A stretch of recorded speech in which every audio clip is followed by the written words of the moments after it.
I am so glad you are here. It's Divine Saturday in my world, so let's continue our discussion about tarot and numerology.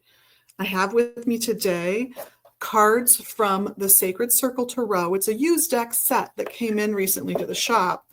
It comes with an enormous book to help you figure out what the cards mean. So if you're looking for an affordable beginner set, come snag it while it's here is my only advice. But meanwhile, threes. I have the 4 threes of the minor arcana for you here. Here is the wands associated with fire, discs or pentacles, sometimes called pentacles, associated with earth, the 3 of cups,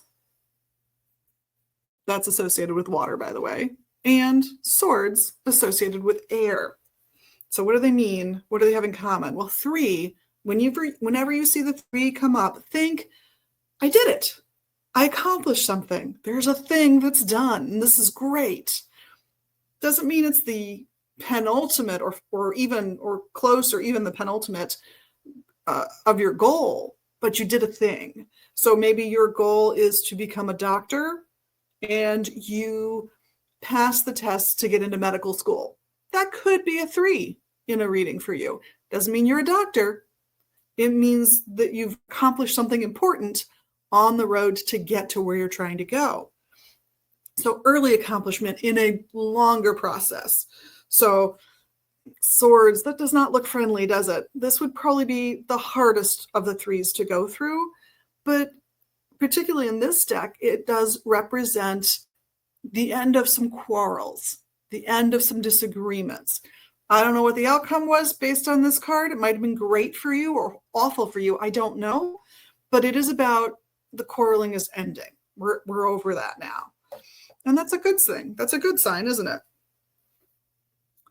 This one is a beautiful positive card. You did it, you accomplished it, and you can see the next stage in your growth on this particular part of your journey, and you're ready to take those next steps. The 3 of discs, here we're centered in the physical and the spiritual because it's discs or pentacles.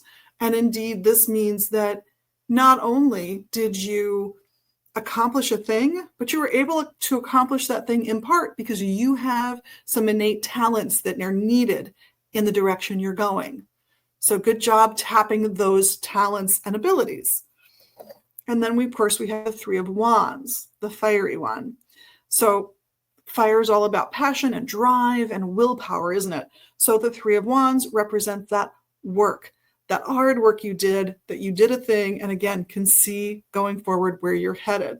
So we've got fire, passion, drive, and willpower. You did a thing.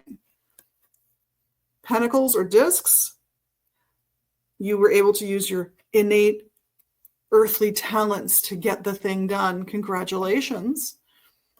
Cups, all about emotions. So you've accomplished that first level goal and you should feel satisfied. And of course, swords. Whew, it's time for the fighting and bickering to end. So that's 3. You've done a thing. You've accomplished a thing, whether it's to do with intellect, the arguing thing, the having a conversation thing, even though it's contentious. Water, the emotional side of life. Earth, the practical and spiritual parts of the world for you. And then fire, which is all about your will, your drive, and in relationships, passions. So hopefully this helps you guys figure out how to read decks more fluidly and more easily. Keeping the number in mind as well as the suit in mind can really point you in the right direction for your interpretation of a reading. If you're interested in a reading, we do have readers here most days. Happy to give you readings. If I have a second staff person on hand and there's no reader available, I am happy to step in and give a reading. Did 2 yesterday. Can't do 2 today. Sadly, Liz, not this Liz, the other Liz, is sick. But we will be having fun, I promise you, today. In the meantime, this is Liz. On behalf of myself and all the staff, we thank you so much for all the things you do, all the wonderful positive moves you make in the world, including liking, subscribing, commenting, and sharing all of these videos. You can reach us at 2520 Central Avenue Northeast in Minneapolis, in Minnesota, in the US, and at magusbooks.com. That's MAGUSBOOKS.com. Have a great week, everyone. Blessed be.